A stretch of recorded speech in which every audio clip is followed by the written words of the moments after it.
Hi everybody, we're going to continue reading Leprechaun in Late Winter, and we're on chapter 5, and then we'll see how far we get this morning. Chapter 5, A Fireside Tale. Oh, it looks like Luna wants to read with us. Okay. Hello, Mary, said Augusta. She kissed the old woman on her wrinkled cheek. With the firelight on her face, Mary seemed to glow. Her warm, smug cottage was the opposite of the big house. It smelled of damp leaves and moss, bread and chocolate. Firelight danced on the earthen floor and stone walls. Rain dripped through the roof, pinging into a couple of tin buckets.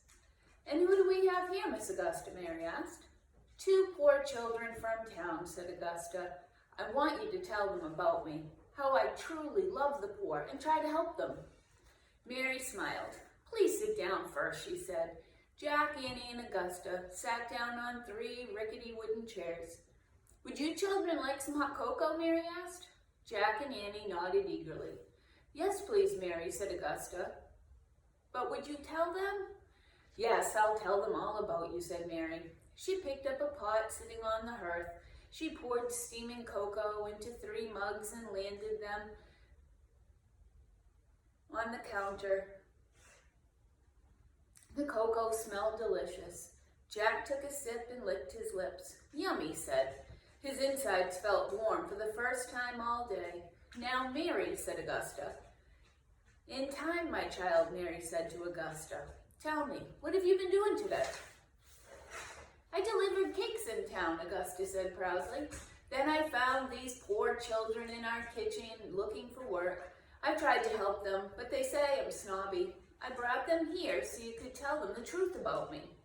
Ah, I see, Miss Augusta. How did you try to help them, said Mary. I tried to discover what they're good for, said Augusta, but it appears they're good for nothing. Really? Mary fixed her twinkling eyes on Jack and Annie. Well, let us start with this, children. Tell me something you like to do. No, what do you love to do? Well, I love to read, said Jack. And write, said Annie. Read and write, said Augusta. I don't think so. Mary ignored Augusta and kept looking at Jack and Annie. What do you like to read and write? Asked Mary. Facts mostly, said Jack. True stories. Jack writes facts down all the time, said Annie. Honestly, Mary, said Augusta, soon they'll be telling you that they're actors too. Will have performed in a play by William Shakespeare. Can we talk about me now? Actually, that's true, Jack said to Mary. We were in A Midsummer Night's Dream. Annie and I were fairies. I had stage fright, but William Shakespeare himself, said Annie. He helped me get over it, said Jack. He looked straight at Augusta. Augusta rolled her eyes. Will was so nice, said Annie. And smart, said Jack. Of course he was, said Mary. You can tell that from his stories. Oh, please stop. Don't tell Mary these ridiculous things, Augusta said. What about me, Mary? Wait, child, I have a question for them, Mary said. She leaned forward and spoke in a whisper. Where is Summer? Can you answer me that? Mary's question doesn't make sense, Jack thought. I don't know. Do you know where Summer is, Mary? Asked Annie. Summer is hiding in the sheaves, said Mary, laughing. The she, what's that? Said Annie. Surely you must know what that is, said Mary. That's what we Irish call our fairies. In the winter, the sheaves steal all the warmth and sunshine, leaving us to suffer with the cold and rain. Annie laughed too. So you've played the parts of fairies in a play by Shakespeare, said Mary. They're just like our she. Have you seen them here in Ireland? Mary, Augusta said impatiently. Not yet, said Annie. That's a shame, said Mary. I have seen them. This is a true story. She looked at Jack and smiled. With facts. You might want to write them down. Oh, sure, said Jack. He pulled out his notebook and pencil out of his pocket. Augusta looked surprised. Mary leaned close to Jack and Annie again. Her eyes were shining and her voice was hushed. One day, long ago, a lovely young girl took a walk in an old forest, said Mary. All was still until joyful music began coming from a hidden world. Jack loved Mary's way of telling a story. He wrote down, Old forest, all still, joyful music, hidden world. Augusta frowned. "So I guess you can write," she muttered. Suddenly there came a spinning wind, said Mary, and a cloud so bright and a beam of light poured over a river. Jack quickly wrote, "Spinning wind, bright cloud, beam of light, river." Then they came rumbling and thundering, exclaimed Mary. "Mary," said Augusta. She sounded impatient, but Mary kept talking. "Some with wings, some on horses of white, queens and kings, in robes and gowns, the colors of summer, fall, winter, and spring." Jack wrote, "Some with wings, white horses, queens and kings." "They galloped in a circle, a blinding swirl," said Mary. "They swept up that lonely girl and carried her across the river to their secret hollow hill. Had she gone inside, she would have become very small and seen many wondrous sights." Jack wrote, "Take lonely girl, hollow hill of shade, wondrous sight." Jack looked up from his notebook, waiting for Mary to go on. When she spoke again, her voice was very soft, but the girl grew afraid and ran home instead. Mary sat back in her chair and closed her eyes. The only sound in the cottage was the crackling of the fire and the pinging of rain on the tin buckets. "Mary," Annie said softly, "are you the girl in the story?" Mary opened her eyes. "I'll never tell," she said. "Oh, Mary," said Augusta, "such tales." She turned to Jack and Annie. "Mary still believes in the impossible." I do, I surely do," said Mary. "Every night I leave a bit of milk on my windowsill for the sheep. I leave crumbs at my door. They eat them too." "Mary, the birds eat the crumbs," said Augusta. "Yes, the birds are hungry also," said Mary, "but the sheep pick over the crumbs first. At twilight, they steal across the river from their hidden hollow hills, just as the old fisherman of County Galway asks the farmers and nursemaids. They'll tell you." Augusta shook her head sadly. "Mary, only simple-minded folks still believe in such things," she said. "Educated people know what is true and what is not." "No, child," said Mary, "they only know what they think is true." Augusta straightened her shoulders. "Well, we should be going now, Mary," she said. "So could you please tell these children the truth about me now?" "Yes," said Mary. She turned to Jack and Annie. "Do you children have names?" Jack smiled. This was the first time today anyone had asked them their names. "Yes, our names are Jack and Annie," said Annie. "Well, Jack and Annie, thank you for coming to visit me today. I can tell that you're very special," said Mary. "What about me?" Mary Augusta asked. "Am I special?" "Yes, child, you are," said Mary. She turned to Jack and Annie. "Augusta is special too, but in a different way." "How am I different?" Mary asked Augusta. "You try very, very hard to be good, and you're very smart, but you—" Mary stopped. "What, Mary? What?" said Augusta. "You're not happy," said Mary, "and that breaks my heart." Augusta's eyes filled with tears. "Oh, Augusta, don't cry," said Annie. She reached out to take Augusta's hand, but the girl stepped back. Augusta wiped her eyes. "That's silly. I'm happy enough. I know I've never seen the Shay, and I never will, but I don't care anymore. And if you like these miserable children more than me, Mary, well, that's fine." Augusta ran to the door and opened it. The damp air swept inside as she rushed out of the cottage. Through the open doorway, Jack and Annie could see Augusta's red cape flying behind her. Chapter 6. A Late Winter's Daydream. Jack sighed. Their mission really seemed hopeless now. "We'd better go find her," said Annie. "She won't go far," said Mary. "My poor Augusta. She has a fine mind and a brave heart, but she's so unhappy." "Why is she unhappy?" Mary asked Annie. "Yeah, what's her problem?" said Jack. "More than any of her brothers and sisters, Miss Augusta loved my story," said Mary. "Remembered every one of them, she did." "Really?" said Jack. "Yes, she would repeat them back to me word for word," said Mary. "That's amazing," said Annie. "She loved this story so much that she grew desperate to see the Shay herself," said Mary. "At night she would carry a lantern across the fields calling for them. By day she poked and prodded every part of the farm. Why, she even used a magnifying glass, scouring the earth for tiny footprints. but I'm afraid she never found them. Why? Said Annie. Mary sighed. Because she looked for them with her head and not her heart, she said. Eventually, she gave up and stopped searching. She didn't even want to hear the stories anymore. She's been a dutiful but sorrowful child ever since. That's terrible, said Annie. What can we do to help her? There's only one thing you can do, said Mary. What? Breathed Jack. Mary leaned forward in her chair. Her blue eyes seemed to stare right through Jack and Annie. You must show her the magic, she said. What? Thought Jack. Does Mary know about the magic treehouse? What do you mean? He asked. I know that you children are like me. You see things that others don't, said Mary. Help Augusta see them too. Help her find the magic in the fields and in the forest. For a moment, Jack and Annie didn't say anything. The wind blew through the open door, the fire crackled. Then Annie took a deep breath. Okay, she said, we know exactly what to do. We do? Yep, we'll talk about it outside, said Annie. Thanks, Mary. We'll find Augusta. Excuse me. And take care of everything. Jack and Annie stood up to go. 1 in 20 fare thee wells on this wonderful winter day, said Mary. 1 in 20 to you too, said Jack.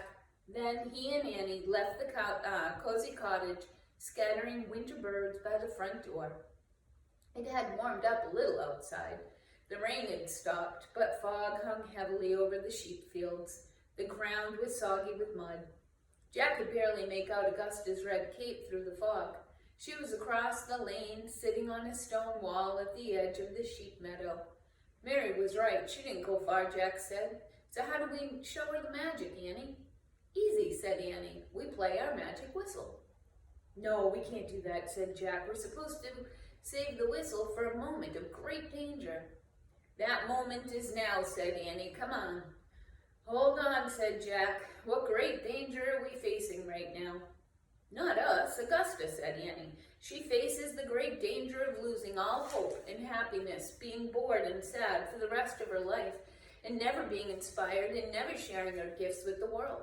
It's almost too late already. Okay, said Jack, but we're just going to go up to her and start blowing the whistle and singing. That seems pretty weird. Yeah, it does, said Annie. How about this, said Jack. We'll tell Augusta that we want to put on a play for her. A play, said Annie. Yep, said Jack. We can tell her we want to prove that we weren't lying, that we really were in a play by Shakespeare. Oh, cool, said Annie. Then what? We play the magic whistle, said Jack. We sing about the she. We make them appear, like in Mary's story, galloping and thundering. Augusta sees them. She gets inspired. Our mission's done. Perfect, said Annie. Let's go. Jack and Annie hurried across the lane to the stone wall. Excuse us, Miss Augusta, said Annie. We just had a really great idea. Want to hear it? Augusta didn't answer. She kept staring at the ground. How would you like to see a play, said Jack. Augusta looked up. A play, she said. We want to put on our play for you, said Annie. Why, said Augusta. Because it's really good, said Jack, and maybe it will prove to you that we really were in a play by Shakespeare. Augusta looked doubtful. Come on, you'll love it, said Annie. Do you know a quiet spot where no one can bother us? Augusta bit her lip and looked around. Then she stood up. All right, she said. The river near the old forest. I used to go there with my brothers. Great, said Annie. Annie and Jack followed Augusta through the rain-soaked, misty meadow. They walked past the grazing sheep, then down a slope toward a wide, rushing river. The river separated the sheep's meadow from an old forest. Jack could barely see the trees through the ghostly fog. Augusta stopped on a low ridge above the riverbank near some large rocks. Here, she said.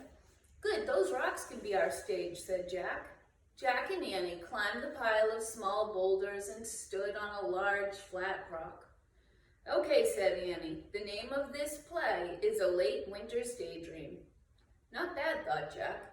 And this what's going to happen, said Annie. Jack will be the narrator. I'll play the Irish whistle, and Jack will sing a song that tells a story. What, said Jack? Excuse us a minute, Augusta. Jack turned to Annie. Why me sing, he whispered. Why not I play and you sing? No, I want to play, said Annie.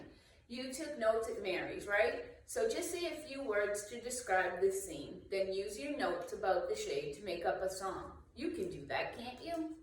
I guess, said Jack. Cool, said Annie. Give me the whistle. Jack reached into his pockets and pulled out his notebook and the Irish whistle. He gave the whistle to Annie. Sorry, Miss Augusta, said Annie. We're almost ready. She whispered directions to Jack. Okay, say your introduction. I'll start to play. Then you'll start to sing. Then, I've got it, said Jack. Let's just start. Jack and Annie turned to face Augusta.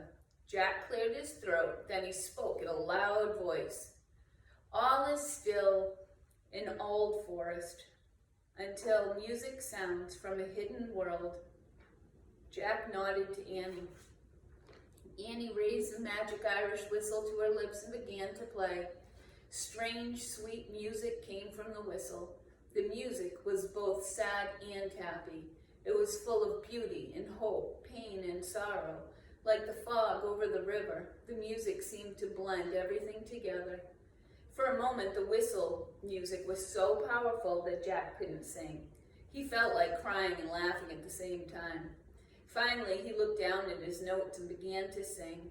In the spinning of light and a cloud like a dream, a bridge appeared over a wide flowing stream. Jack surprised himself. He thought his words for the song sounded pretty good. A long, fluttering high note burst from Annie's whistle. Bright, dancing light flowed across the river. The light arched through the fog toward Jack, Annie, and Augusta. Augusta gasped. Jack looked back down at his notes and sang. Some came on horses, some came with wings. From an enchanted world, little queens, little kings. The wind began to blow. Jack looked up. Leaves and grass and twigs were flying everywhere. The whistle music grew wilder. Thundering and rumbling sounds came from the old forest. A herd of very small white horses galloped out in the mist. On their backs were proud and lovely riders, men in gold helmets, women with long hair floating on the wind. Their capes and gowns were the colors of nature, the pale rose of a spring dawn, the green of summer hummingbirds, the blue of winter twilight, and the gold of autumn oak leaves. The she cried Augusta. Chapter 7. Willie. Hundreds of she swarmed over the bright bridge. Behind the galloping riders, more she came fluttering on wings like butterflies. Augusta stood up as if in a trance, her hands clasped over her heart. Oh, wow, breathed Annie. Keep playing, shouted Jack. Annie blew into the whistle again. The she flew and galloped along the wide, grassy bank. Their horses, fleet as the wind, had arched necks and flaming eyes. They moved faster and faster, swirling into a blinding circle of light and color. The soaring sounds of the music inspired Jack to soar with his words too. He looked at his notebook and sang. In a swirl they leave, so wild, so free, with a lonely girl to the hill of the she. Jack, no, shouted Annie. A mighty blast of wind nearly blew Jack and Annie off their rockers. They crouched down and covered their heads. When the wind grew calm, they stood up, just in time to see the swirling cloud of light vanish back into the old forest. The she were gone. Once again, sky blended with water, in earth, and a veil of silver mist. Whew, Jack said breathlessly. That was amazing. Jack, do you know what you just did? Yeah, I made the she appear and disappear, Jack said. I used my notes from Mary's story, just like we planned. Yes, you did that, said Annie. And you made Augusta disappear. What? The she took Augusta, said Annie. I tried to stop you, but it was too late. You already sang the words. What words, said Jack. You sang, in a swirl they leave, so wild, so free, with a lonely girl to the hill of the she, said Annie. I was just reading from my notes, said Jack. They took Augusta, are you sure? Yes, she's gone, said Annie. Oh, no, said Jack. He and Annie ran to the ridge above the river. Augusta, he shouted. There was no sign of Augusta's red cape anywhere. See, she's gone, said Annie. Oh, it's all my fault, said Jack. You couldn't help yourself, said Annie. But I'm responsible, said Jack. We have to get her back. Maybe Mary can help us, said Annie. Wait, listen, said Jack. What's that sound? Squeaky noises were coming from behind the pile of small boulders. It sounded as if someone was trying to play the magic whistle, but the sound was definitely not magical. The whistle, I must have dropped it, said Annie. Maybe it's Augusta, said Jack. Jack and Annie ran back and looked over the rocks. A man no higher than Jack's knee was blowing into the whistle. The man wore a green jacket and a three-cornered red cap with a white feather. He had big ears, a bushy red beard, skinny little legs, and silver buckles on his shoes. Oh man, said Jack. A leprechaun, whispered Annie. Jack and Annie just stared at the leprechaun as he blew into the whistle. His small, bony fingers danced over its 6 holes, but only squeaks, chirps, and hollow tweeting sounds came out. The leprechaun blew harder and harder, then he stopped. He turned the whistle over and looked at it closely. He shook his head and frowned. Hello, said Annie. The leprechaun jumped and looked up. Well, hello yourself, he said, grinning. You startled me. Here, take this back. It's no use to me. You can plainly hear. The little man held up the whistle. Jack reached over the rock and took it. He slipped it back into the pocket of his coat. Listen, we need your help, said Jack. Our friend. Oh, you humans, always in such a hurry, the leprechaun said. Sorry, said Jack, but we really need you to help us. You see, first of all, who are you, the leprechaun asked. I'm Jack. She's my sister Annie, said Jack. Our friend. Ah, well then, Jack and his sister Annie. I'm Willie, said the leprechaun. Now let's get a few things straight right away. Never call me Little Willie or Tiny Willie. I don't like it. And never, ever call me Wee Willie. That's the one I hate the most. Okay, fine, said Jack, but... Jack, let me handle this, said Annie. She turned to the leprechaun. Willie, why didn't you go back over to the river with the shade? Ask me why I came over the river in the first place, and I'll tell you the answers to both questions, said Willie.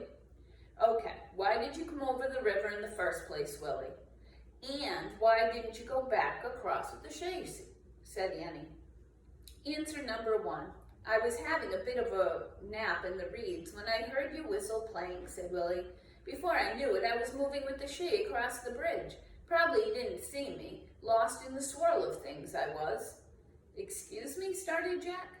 I've heard some good whistle playing, Willie said, but yours, Missy, was like none I've ever heard before from a human. Not in the 900 years of my life. So, answer number 2. I didn't go back over the river because I wanted to find out the secret of your playing. Well, that's easy, said Annie. The whistle played itself. It wasn't me. Ah, you're a modest girl, said Willie, and you like to keep the secrets of your talents to yourself. Not really, said Annie. Listen, Willie, Jack broke in. Can you help us? We lost our friend Augusta. It was my fault. I sang about a lonely girl, then she was taken by the she. Yeah, I saw that, said Willie. Whisked away she was. So I'm guessing now you want me to help you find her. Is that it? Yes, that's it, said Jack. We were going to ask Mary Sheridan to help us, said Annie, but you probably know the way better and... Wait a minute, said Willie. Did you say Mary Sheridan? You know Mary, said Annie. Know her, said Willie, grinning from ear to ear. Why, if I were 4 feet taller, I'd have married Mary Sheridan years ago. Really, said Annie. Oh, yes, indeed. We're very good friends, said Willie. You see, I live in what you might call the in-between. I have 1 foot in the magical world of the shade, and I have 1 foot in the mortal world of humans, like Mary. Ah, lovely Mary. Yeah, Mary's great, said Jack, but now you want me to guide you to your missing friend, said Willie. Right, said Jack. I can do that, but what will you give me for it, said Willie. What do you mean, asked Jack. What will you give me for helping you find your friend? My time's very valuable, you know, said Willie. We really don't have anything, said Jack. We're poor and miserable, said Annie. I can see that, said Willie. All right, how about this? I'll lead you to your friend, and you'll teach me how to play the whistle the way you play it. Fair enough? Sorry, I said Annie. Deal, Jack broke in. Jack, said Annie. Annie, it's a deal, Jack said. He was ready to promise anything to get Augusta back. Good, said Willie. I'd love to play like that for Mary someday. Now, the path I'm about to show you is very, very secret. You must never show another living soul. Of course not, said Jack. Then come with me, said Willie, and I'll lead you across the water to the home of the Shade. All right, well, we'll stop here, and then I'll read from chapter 8 next. And I hope you enjoyed it, and I want you to have a great day.